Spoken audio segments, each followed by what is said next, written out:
이 시간 주의 말씀을 살펴갈 때에 성령님께서 우리 모두에게 감화 감동하여 주시고 하나님의 선하신 말씀을 우리가 기쁨으로 만나며 그 말씀 속에서 하나님의 진리를 가슴에 담고 하나님의 뜻을 헤아려서 우리의 삶을 바라볼 수 있게 하옵소서. 그래서 그 삶의 자리에서 하나님의 말씀을 따라 하나님을 경외하는 사람으로 우리의 삶을 하루하루 성령님을 의존하여 걸어가는 우리 모두가 되게 하여 주시옵소서. 이 시간을 의탁드리오며 예수님 이름으로 기도합니다. 아멘. 가을입니다. 가을에는 괜히 딱 떠오르는 게 남자 그러면 바바리 코트가 막 떠오르고 여자 그러면 그 스카프 두른 그런 딱 그 여자분이 떠오르고 그리고 낙엽이 떠오릅니다. 그리고 이때 정도에 꼭 생각나는 시가 하나 있죠. 시몬 너는 낙엽이 구르는 의미를 아느냐. 모르게 불같던 옛날 시들이 좀 있잖아요. 그 많은 가을이 좀 떠오르게 합니다. 근데 가을에는 이 앞에 보시면 놀이터에 한참 낙엽이 뒹굴고 있습니다. 점점 가을다워지는 거죠. 그 가을다워지는 그 속에서 우리도 한 걸음 한 걸음 더 아름다운 사람으로 자라갔으면 좋겠습니다. 우리 옆에 계신 남자분에게요. 여러분은 이제 마음을 알아서 담으시면 됩니다. 가을 남자를 한자로 바꾸면 추남입니다. 우리 남자분에게 한번 여러분 마음은 알아서 하십시오. 근데 여러분 남자분에게 한번 말씀을 해주시겠습니까? 추남이시군요.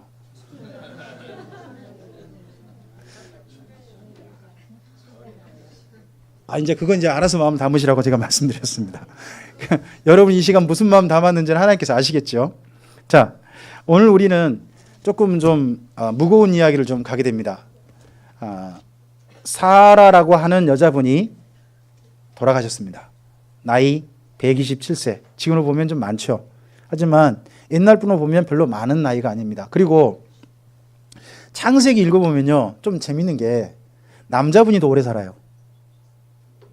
아브라함이 사라보다 더 오래 삽니다. 그죠?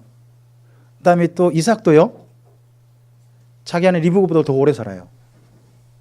야곱도요, 라헬보다 더, 나머지 이제 세 명이 아니면 모르지만 라헬보다 더 오래 살아요. 그래서 성경 읽어보면요, 창세기에서 남자분들이 원래 여자분은 좀 더 오래 살아요. 저도 왜 그런지 모르겠어요. 창세기만 그래요. 다른 데는 여자분이 비교적 일찍 돌아가신 분이 없거든요. 우리가 상식적으로 남자가 일찍 죽습니까? 여자가 일찍 죽습니까? 창세기가 좀 회복이 돼야 됩니까? 남자분들이 상당히 조금 좀 오래 사는 게 보이는데 오늘 사라도 그의 생명을 마감합니다. 우리 창세기 23장 우리 1절부터 한번 좀 읽어보도록 하겠습니다. 1절부터 6절까지만 읽겠습니다. 읽어보시죠. 사라가 127세를 살았으니 이것이 곧 사라가 누린 해수라. 사라가 가나안 땅 헤브론 곧 기랏 아르바에서 죽음에 아브라함이 들어가서 사라를 위하여 슬퍼하며 애통하다가 그 시신 앞에서 일어나 나가서 헷 족속에게 말하여 이르되 나는 당신들 중에 나그네요 거류하는 자이니 당신들 중에서 내게 매장할 소유주를 주어 내가 나의 죽은 자를 내 앞에서 내어다가 장사하게 하시오. 헷 족속이 아브라함에게 대답하여 이르되 내 주여 들으소서. 당신은 우리 가운데 있는 하나님이 세우신 지도자이시니 우리 묘실 중에서 좋은 것을 택하여 당신의 죽은 자를 장사하소서. 우리 중에서 자기 묘실에 당신의 죽은 자 장사함을 금할 자가 없으리이다. 아멘. 여러분 요즘 한참 뉴스 나온 것 중에 충청도권 양반 같으신데 조금 좀 양반 같지 않은 행동하신 것 때문에 좀 시끌시끌한 뉴스 보신 적 있는지 모르겠습니다. 그 충청권에서요, 자기 이제 아마 선산 같죠? 선산 그쪽에다가 아버님 모시려고 어머니 모시려고 하는데 마을 분들이 반대하는 거예요. 반대하고 절대 그만다. 그러면 돈을 요구하는 거예요. 이 마을에 여기 장사를 얼마 내놔라. 500만 원 내놔라. 300만 원, 500만 원 내놓으라. 그래 그 유족들한테 그런 일을 하는 거예요. 그래가지고 요즘 한참 시끌시끌합니다. 그쪽 쪽이 저는 그래도 충청도 분이 양반인 줄 알았는데 양반도 돈에는 양반이 아닌갑어요. 하여튼 조금 좀 마을 분들이 그래서 우리나라가 이거 참 돌아가신 분을 선산에 묻는 것도 좀 그런가 하는 생각을 좀 해보게 됩니다. 사라도 그 이국 땅에서 죽었습니다. 여러분 사라 나이가 127세죠. 그러면 사라가 이삭을 낳고 난 다음에 몇 년 지난 거죠? 그가 90세 때 아이를 낳잖아요. 그죠? 127세니까 이게 37 더하기 0을 더해야 되니까 1을 더해야 되죠. 그러면 이삭의 나이가 38살? 그렇게 되겠죠. 그죠? 38살인데 아들이 결혼했어요? 못했어요? 여러분 아들이 결혼도 못했는데 어머니가 먼저 돌아가신 거예요. 그럼 사라가 마음이 어땠을까요? 조금 그러죠. 우리는 성경 그냥 읽을 때 근데 우리 일반적으로 생각해 보세요. 자식에게도 결혼하는 건 보고 돌아가고 싶은 게 부모 마음이잖아요. 손주는 좀 보고 이왕이면 중손주까지 보고 그죠? 근데 일찍 돌아가신 거예요. 이분이 일찍 돌아가셨는데 그래도요 여러분 사람은 죽을 때 나름 마음이 안정될 만한 거 죽고 싶어 하죠. 병원에서 죽고 싶은 사람 없잖아요. 그죠? 요양원에서 죽고 싶은 사람 없습니다. 그래서 요양원에 계시더라도 돌아가실 때 정도에 어디로 모셔요?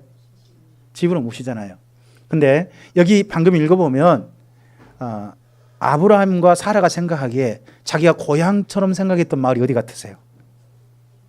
원래 이전에 브엘세바 있어요. 22장까지 브엘세바 있잖아요. 근데 여기 23장 보면 어디 와 있어요? 헤브론. 그러면 사라하고 여기 아브라함에게 고향 같은 이제 떠나왔잖아요. 자기 고향은 원래 저쪽 하란이잖아요. 떠나와서 제2의 고향으로 삼았던 마을이 있다면 이곳 헤브론인가 봐요. 그래서 헤브론에서 이분이 돌아가시는 거예요. 돌아가시고 난 다음에 그 헤브론 사람들에게 묘지를 요청해요. 여러분 오늘 이야기 읽어보면 참 슬픈 이야기가 나와요. 여러분 그 4절 보시면 아브라함이 자기를 이렇게 말해요. 나는 당신들 중에 나그네요 거류하는 자다. 그럼 그 마을 사람인가요? 그 마을 사람 아니잖아요. 그럼 그 마을에 묻힐 자격이 있어요 없어요? 원래 없어요. 이국 땅에 와가지고 지금 하나님의 말씀을 따라 와가지고 자기 아내를 묻을 만한 묘지도 소유하지 못한 갖지 못한 때에 하필 자기 아내가 그만 죽은 거예요.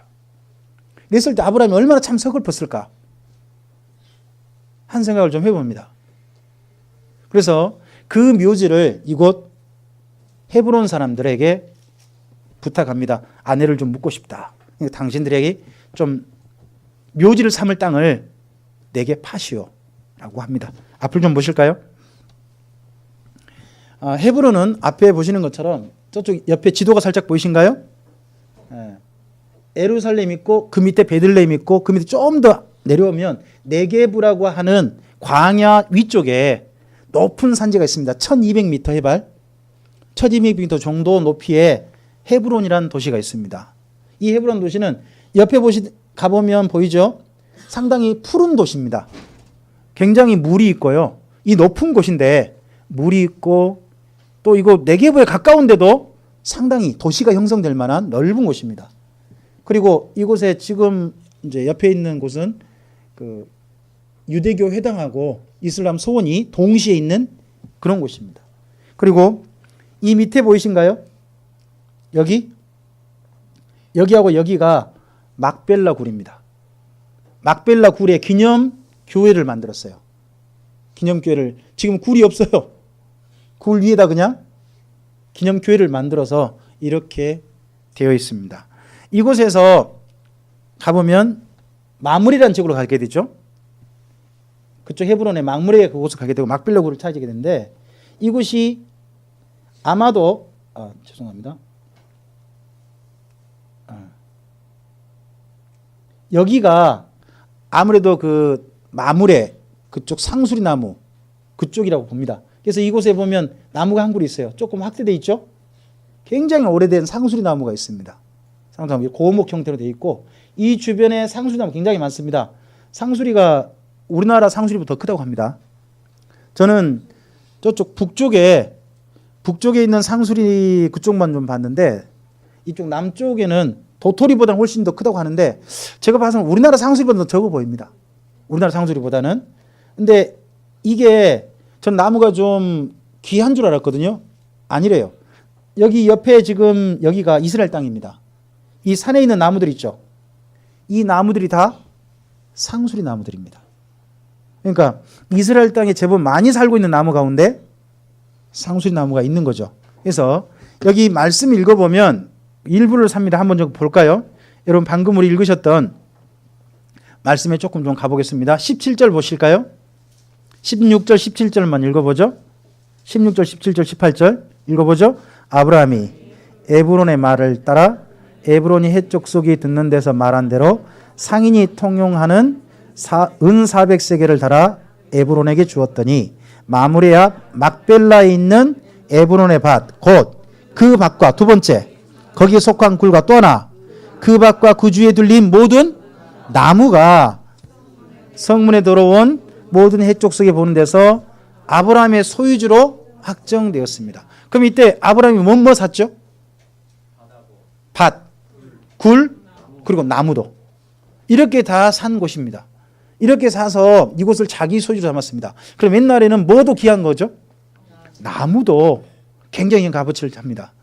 요즘 그 지역을 개발하려고 하면요. 지역 개발하려고 하면 그 지역에서 그 국가에서 여러 비용 지불하지 않습니까? 살 때. 그럴 때요. 나무도 상당한 값을 쳐준다고 합니다. 제가 한번 우리 24년께 한번 들었던 것 같아요. 이 옆에 가면 그 비송 기도원이 있잖아요. 비송 기도원에 그 자라 거기가 지금 국가에서 보상 지역이 됐습니다. 근데 거기에요. 거기 뭐 기도원이 오래 있다 보니까 나무가 굉장히 굵습니다. 근데 그 굵은 크기에 따라서 값이 달라진다네요. 그 심어진 나무의 또 값이 그런다는데 여기도 이 상수리 나무가 그때 굉장히 좀 사람들에게 값어치 있어져 가격까지 치는 것 같습니다. 자, 이 굴에 하는데 이 속에서 몇 개 우리가 좀 봐야 할 게 있습니다. 일단 죽음이란 부분은 좀 뒤로 놔두고요. 여러분, 우리 5절, 6절 다시 한번 읽어볼까요? 내 주여 들으소서. 당신은 우리 가운데 있는 하나님이 세우신 지도자이시니 우리 묘실 중에서 좋은 것을 택하여 당신의 죽은 자를 장사하소서. 우리 중에서 자기 묘실에 당신의 죽은 자 장사함을 금할 자가 없으리다. 방금 여기 해쪽 속에 한 말은요. 여러분 굉장히 의미심장한 말이에요. 자, 아브라함이 자기를 가리켜 뭐라고 하냐 그러면요. 나는 나그네고 거류한 자라고 말을 해요. 근데 해쪽 속은 그를 어떻게 인정해줘요? 첫째 주라고 주. 주라는 말은 누구한테 하는 거죠? 옛날 이때 정도 시대는 왕. 족장과 왕에게 하는 거예요. 그러면 아브라함을 뭘로 인정하는 거예요? 족장급 왕급으로 인정하는 거예요. 대단하죠? 그렇게 인정받은 사람이 아브라함이었어요. 두 번째, 이곳에 자기들은 해쪽 속이에요. 그리고 여기 아브라함은 해쪽 속이 아니에요. 이방 사람이잖아요. 그런데 그 지역 사람들이 아브라함을 뭘로 인정하느냐? 신이 세우신 지도자다. 우리말을 이제 번역할 때 하나님을 해놨습니다만은 그들도 자기 나름의 신이 있을 거 아니에요. 그러니까 아브라함도 어떤 사람이다? 신이 세운 지도자다. 이건 어마어마한 인정인 거잖아요. 그럼 아브라함이 믿는 신을 인정해 주는 거예요. 그가 믿는 신을 인정해주고 더더구나 신이 세운 지도자라 인정한다는 것은 어마어마한 겁니다. 그러다가 하나 더, 이들은 아브라함에 대해 거절할 수 있어요. 당신 딴 곳이 묻으시오 할 수 있잖아요. 근데 기꺼이 자기 이 마므리라고 하는 곳 헤브론에다가 당신도 함께 무덤을 쓰시지요 라고 인정한단 말이에요. 그 말은 뭔 말이냐 그러면요, 더 이상 아브라함은 굴러온 돌이 아닌 거예요. 여기 헤브론 사람들에게 아브라함은 어떤 사람이에요? 우리 지역 주민이에요. 바뀌어버린 거예요. 여기 보면 아브라함의 이상이 보여요. 아브라함이 지난 여기까지 걸어온 동안 굉장히 많은 일이 있었죠. 근데 그 시간 동안 그 지역 주민들이 아브라함을 살펴봤을 거 아니에요. 지켜봤을 거 아니에요. 근데 그의 나이가 굉장히 많아져서 지금 아내가 127세면 아브라함 나이가 10살 더 많으니까 137세 정도잖아요. 그죠?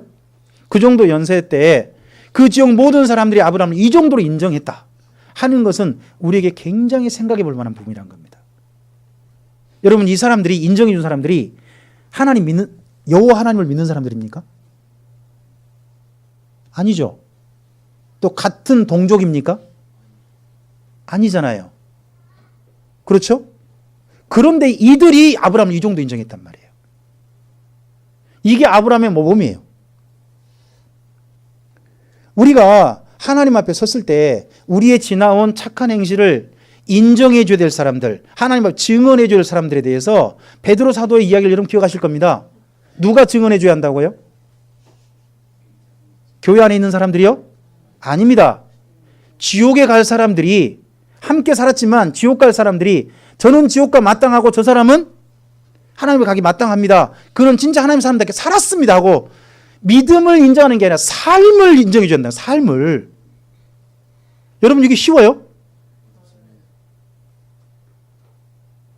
우리 주변에 사는 사람들 있지 않습니까? 그래서 저는 가장 아름다운 직분의 조건 가운데 우리 지역 주민들에게 저 사람 교회 장로님 될 만합니다, 저 사람 권사 될 만합니다, 저 사람 안수집사 될 만합니다라고 인정받는 거 있잖아요.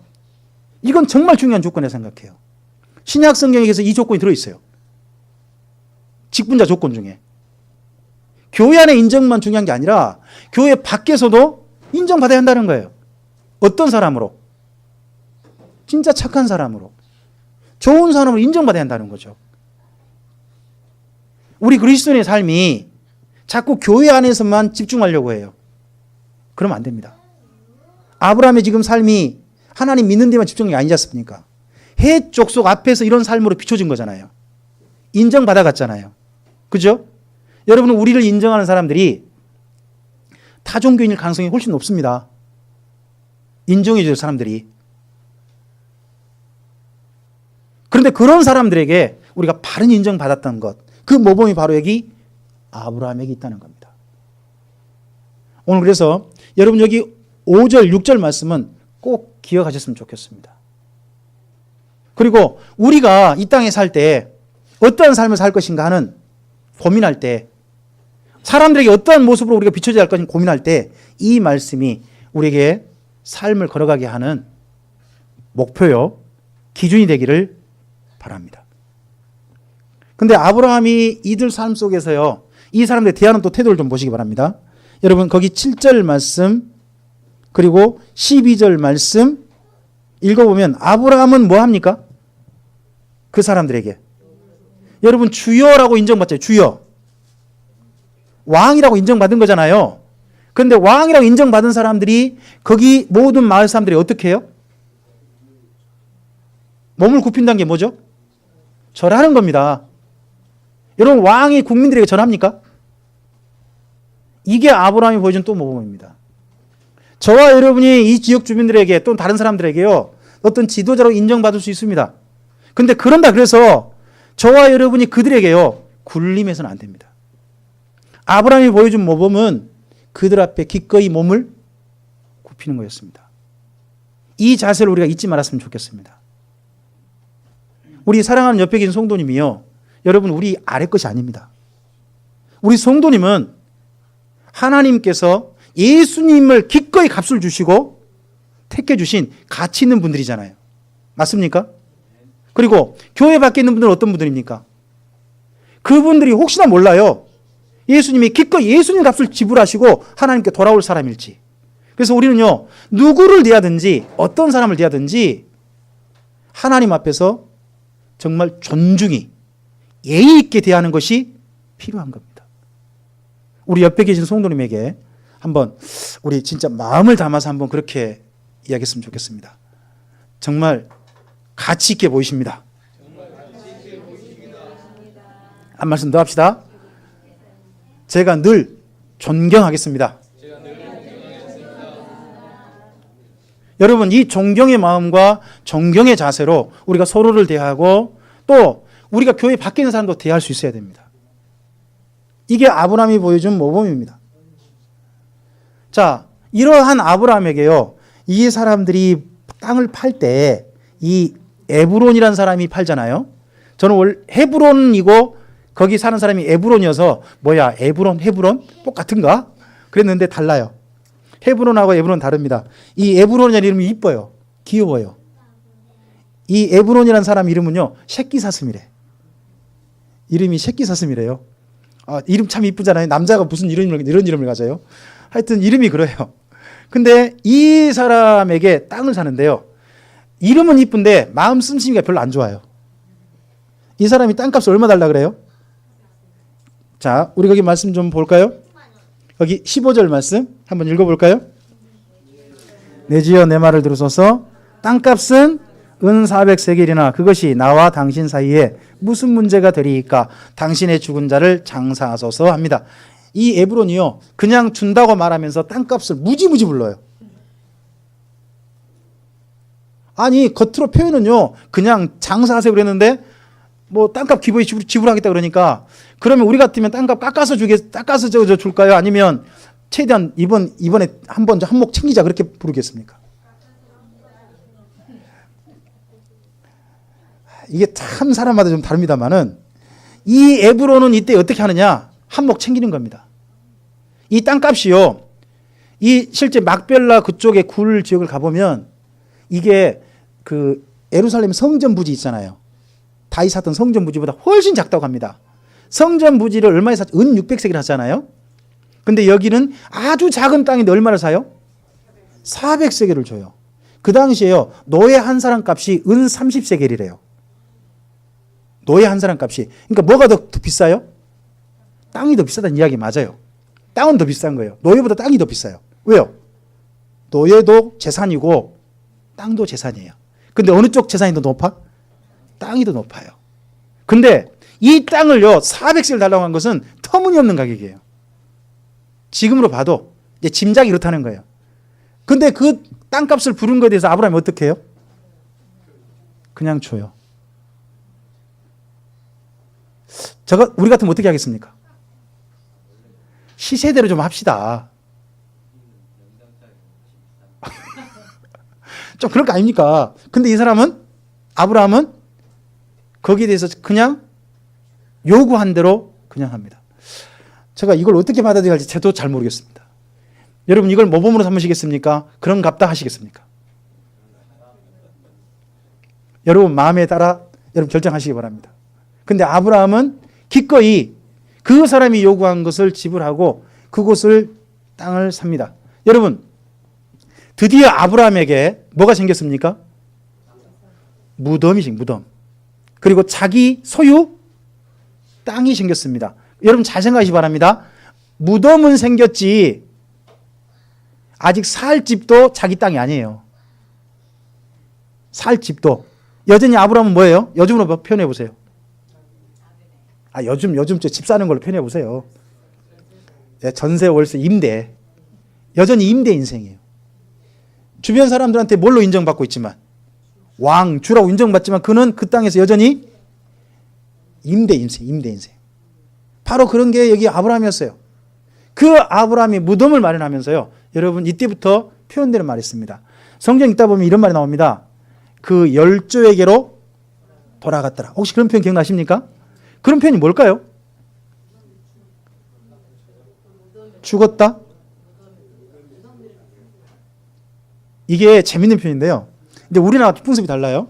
거기는요, 먼저는 사람이 죽으면 굴 같은 데 넣어가지고 썩게 만든답니다. 그래서 예수님 맨 먼저 어떻게 하죠? 굴에다가 먼저 그런데 안치하는 겁니다. 그럼 어떻게 될까요? 다 썩죠. 그럼 뭐만 남아요? 뼈만 남아요. 그럼 남은 뼈를 그의 아버지, 아버지라든지 이런 분이 먼저 던져진 곳이 있어요. 무덤이 하나. 맨 처음에 첫 무덤을 할 때 첫 사람이 들어가는 거예요. 그러니까 지금 이 무덤에 누가 먼저 들어간 거예요? 사라가 들어갔잖아요. 그 다음에 또 누가 또 올라갈까요? 아브라함이 또 올라가는 거예요. 그 다음 또 누가 올라가요? 이삭. 그 다음에 또 야곱. 이런 식으로 차근차근 뼈가 쌓여요. 이걸 보고 열조에게 돌아갔다는 거예요. 그러면 그 열조의 시작이 누구죠 지금? 사실은 아브라함이 되는데 사라가 된 거예요. 사라가 돼서 이 무덤이 드디어 출발하는 거예요. 그러니까 아브라함도 이곳 드디어 가나안 땅에 정식으로 무덤을 마련한 거예요. 이건 굉장히 중요한 의미입니다. 지금과는 다릅니다. 이스라엘 민족은 나중에 바벨론 땅에 포로로 잡혀갈 때 우리의 무덤은 바벨론 땅이다 그러면서 슬퍼했어요. 내 조상들의 묘지에 내가 던져지지 못한다는데 슬퍼했어요. 여러분 진짜 슬픈 거잖아요. 그건요. 이국 땅에 묻힌다는 것은. 근데 그걸 드디어 아브라함이 그곳에 정식으로 무덤을 마련했다는 건 정말 중요합니다. 여러분 눈에 보이는 건 뭡니까? 무덤입니다. 근데 저와 여러분 이 자리에서 하나 더 보셔야 됩니다. 한번 따라 합시다. 무덤 넘어 부활을 볼 수 있어야 됩니다. 우리 이 땅에서 뭐가 보입니까? 무덤만 보입니다. 여러분 그런데 언젠가 그 사라가 이 던져진 막벨라 굴에서 어떤 일이 일어날까요? 예수님께서 모든 믿는 자를 부르실 때 그가 이 땅에 있는 몸이 아니라 예수님께서 하나님께서 하늘에 준비해 주신 그 몸과 함께 영원히 사는 사람이 되어져서 주님 앞에 서게 될 겁니다. 이 무덤이 그 무덤이 됩니다. 저와 여러분 눈에는 그냥 무덤으로 끝날 수 있습니다. 그러나 우리는 무덤 너머를 볼 수 있어야 됩니다. 신약성경을 기억하십니까? 신약성에 이런 말씀이 있죠. 한 번 죽는 것은 사람에게 그 후에요. 그 후에 뭐가 있다고요? 여러분 무덤만 있는 게 아니라는 겁니다. 무덤 넘어 뭐가 있는 거예요? 여러분 이 땅에서 사람은 뭘 남기나요? 이름을 남긴단 말은 뭔 말이죠? 그 삶의 기억을 남긴다는 소리입니다. 이 사람이 어떤 사람이었다. 어떤 사람이었다 하는 걸 남기는 겁니다. 사람들에게도. 그런데요. 진짜 우리가 어떤 사람이었는지 정리해 주시고 판결해 주시고 그리고 마지막으로 말씀해 주실 그 재판 자리가 있는데 거기를 우리는 심판이라고 합니다. 그 심판의 자리에서 우리는 두 가지 이야기를 들을 겁니다. 둘 중 하나 들을 수밖에 없어요. 하나는 착하고 충성된 종아 내가 잘하였도다. 또 한 사람은요. 악하고 게으른 종아. 그리고 너는 어디로 들어가라? 사탄과 그의 사자를 위해 예비된 불못에 들어가라. 들어갈 곳이 달라질 겁니다. 여러분 그곳에 설 때에 우리의 무덤은 단순히 무덤이 아닙니다. 우리의 삶에 지난 기억을 담아놓은 곳입니다. 그 무덤의 자리에서 누구든지 모든 사람은 다 일어설 겁니다. 그 일어설 때 영생의 부활로 일어서는 우리가 되었으면 좋겠습니다. 우리 성도님에게 한번 그렇게 좀 먼저 비장한 이야기를 먼저 합시다. 성도님께서도 막벨라굴을 준비하셔야 됩니다. 여러분 이건 정해진 겁니다. 그 다음에 한 말씀 더 합시다. 막벨라굴 넘어 하나님의 심판을 기억합시다. 예, 오늘 우리의 삶이 이 자리에서만 있는 게 아니라 하나님 언제 설 것을 기억하고 그곳에서 주님께서 선하신 말씀으로 우리에게 말씀해 주시고 기꺼이 하나님 계신 천국으로 인도하시는 은혜를 우리 모두 누렸으면 좋겠습니다. 제가 한 가지 소원이 있다면 이 시간 함께 하신 참빛교회 성도 여러분, 여러분이 이 땅에서만 또 오래 했으면 좋겠는데 그보다 더 제가 소원하는 것은 이 자리에 계신 모든 여러분이 천국에서 배웠으면 좋겠습니다. 저도 들어가길 원하고 여러분도 배웠으면 좋겠습니다. 여러분 천국 가면 세 가지 때문에 놀란다면서요. 기억나십니까 혹시나? 첫째는 오면 어째 그 사람이 안 왔대요? 그것 때문에 놀랐대요. 두 번째는요. 저 사람이 어떻게 왔대요? 내가 생각해서 그 사람이 안 올 것 같은 사람이 왔더라는 거예요. 그러다 보니까 하나 더 마지막 놀라는 게 오면 내가 어떻게 왔을까요? 내가 온 것 때문에 또 놀란다는 거죠. 여러분 그래서 이 땅에서 우리의 삶은 지금 장담이 아닙니다. 확신으로 되는 게 아니라 마지막 하나님 판결로 되는 겁니다. 하나님의 판결 앞에 서기까지 두렵고 떨림으로 진리를 따라 죽음 너머까지 바라보는 삶으로 우리가 걸어갔으면 좋겠습니다. 기도하시겠습니다. 주님 감사합니다. 오늘 함께 사라의 죽음과 관련해서 아브라함이 그 지역 주민들에게 어떠한 인정을 받았는지를 살펴보고 또 우리의 삶을 다시 한번 생각해 보게 됩니다. 우리도 죽어서 이름을 남길 겁니다. 그 이름이 길이길이 사람들에게 추억이 되어주고 기쁨이 되어준 이름이 될지, 사람들 마음을 썩히는 이름이 될지는 우리의 삶의 흔적에 달려있다고 생각합니다. 근데 그보다 더 넘어서 하나님 앞에 섰을 때에 하나님께서 참으로 기쁘게 맞아주시는, 기쁘게 손잡아주시고 품에 안아주시는, 그 불러주시는 그 사람들의 이름 속에 우리들의 이름이 있기를 원합니다.